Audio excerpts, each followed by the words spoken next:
During the late fall of 1981, a horrific series of unexplained disappearances commenced within the small Midwestern Rust Belt community of Trenton Acres, Illinois.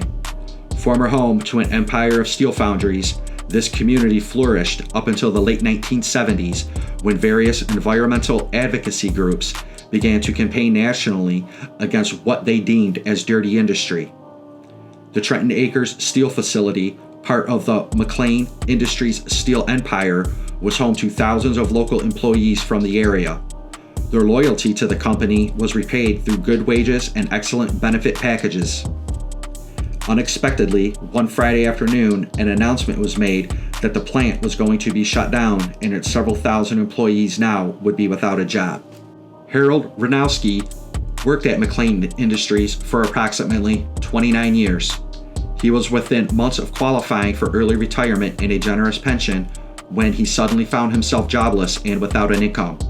His once generous pension would now be drastically reduced and delayed for a number of years due to his untimely dismissal from his job. Although a master machinist at his former employer, this type of work did not exist in the community outside of the former McLean Industries. With little education outside of his skilled trade, his job opportunities were limited. As time passed and the pressures of finances and bill collectors weighed heavily upon him, his marriage began to fail. He subsequently lost not only his family, but also his house. This once proud, productive member of the community was now a shattered soul, a mere husk of his former self. One day in the late fall of 1981, Harold's rage and anger began to manifest. He committed himself to avenge the wrongs that he perceived were committed against him. His primary targets would be the people who brought about the eventual closure of the steel mill. Although many of the perpetrators of actions brought against the company were from other locals, community activists, as well as local politicians were relevant in the final decision brought forth by the company. These were the ones that Mr. Renowski were target for justice. Dressed in a burgundy-colored mask of his own making, he created the disguise using a former welding mask which he baked inside one of the former blast furnace ovens at the former steel mill. Dyed with a burgundy gray-colored tone, he adorned this mask as he drove around the surrounding communities in search of revenge. Homeless, his vehicle now became not only his living quarters, but also the means to stalk and subsequently transport his victims to their eventual demise. Mr. Renowski acted without conscience and with only one objective in mind: to make those responsible for his current situation pay, and pay dearly. In later testimony, he described his fulfillment of judgment by stalking his victims until they were in a secluded area where he would then overpower them and then transport them to his nearby vehicle. He described how he would take out his initial anger on his victims by beating them unconscious, then placing them into a gunny sack, which he formerly used at his job at the steel mill. He would then transport them back to the former machine shop within the complex. Mr. Renowski would then begin to meticulously dismember the victims, and choosing specific limbs, he would then begin to machine his victims' appendages as a way of extracting revenge upon his enemies. His intent was to destroy their very being, to reduce their flesh to nothing more than a pile of useless scrap that not even their own family would recognize. The remnants would then be buried within hand-dug holes amongst the steel mill's property. After several such instances of local persons disappearing, an element of fear took hold upon the community, capturing the attention of those who remained. Unfortunately, local law enforcement initially attributed the disappearances of people in the area to natural attrition due to the poor economic status of the area. It wasn't until an abduction was witnessed by a local citizen, unbeknownst to Mr. Renowski, that the authorities became involved.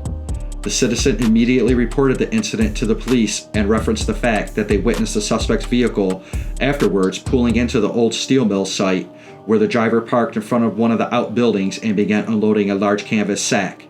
It was at this point that the witness left the scene and notified the police. On arrival, the police noticed activity inside one of the buildings and decided to investigate.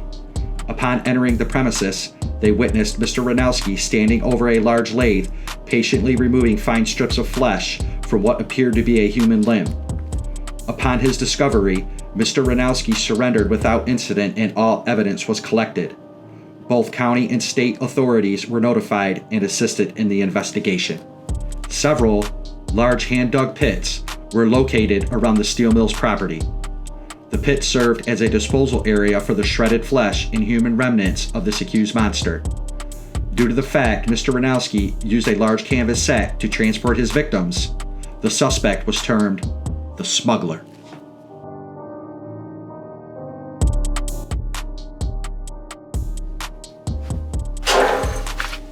Hello, Mr. Renowski. I'm Detective Sergeant Burns from the Trenton Acres Police Department. I have a couple questions I would like to ask you about your recent arrest. Would you be willing to answer a few questions today?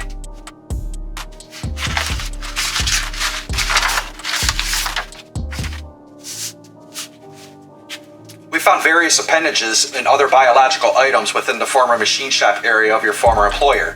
You were recently found at this site in possession of some other specimens. Do you know what I'm referring to, Mr. Renowski?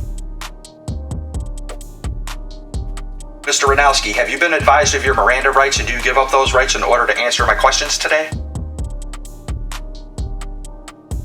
Harold, we have noted the disappearance of at least 3 people within the last few months within our community. Do you have any involvement with the disappearance of persons from the area?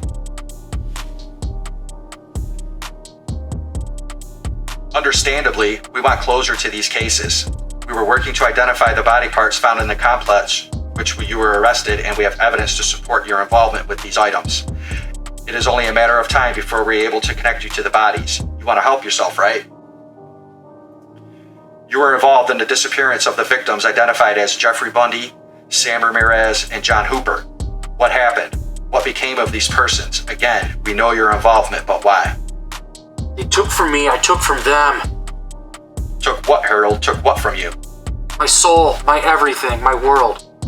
We found evidence of torture and dismemberment in this former work area. We have tools that were used. We have evidence. We just need to know the motive. Detective Burns, I'm sorry to interrupt you, but... What? Oh my God! You mean to say there are bodies buried in the pits on the former land? How many? Jesus Christ! Why, Harold?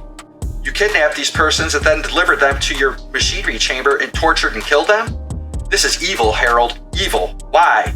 You lost something, took it from them. What did they ever take from you? My name's not Harold. I am the Smuggler.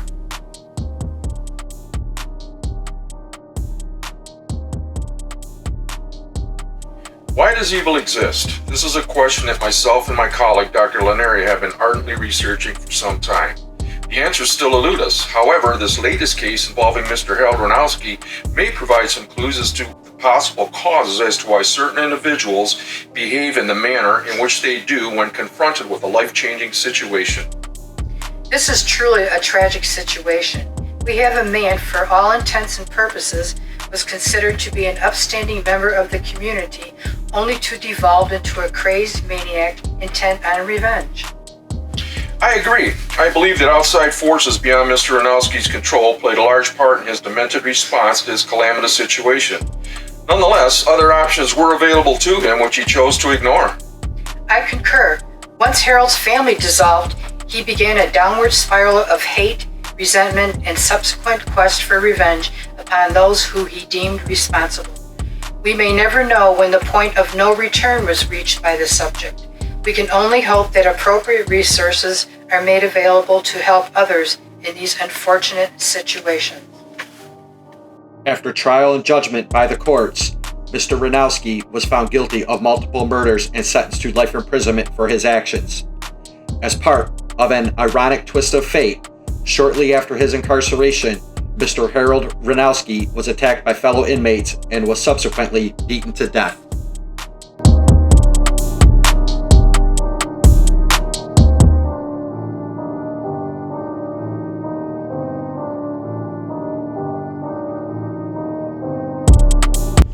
This is Wild Future Productions.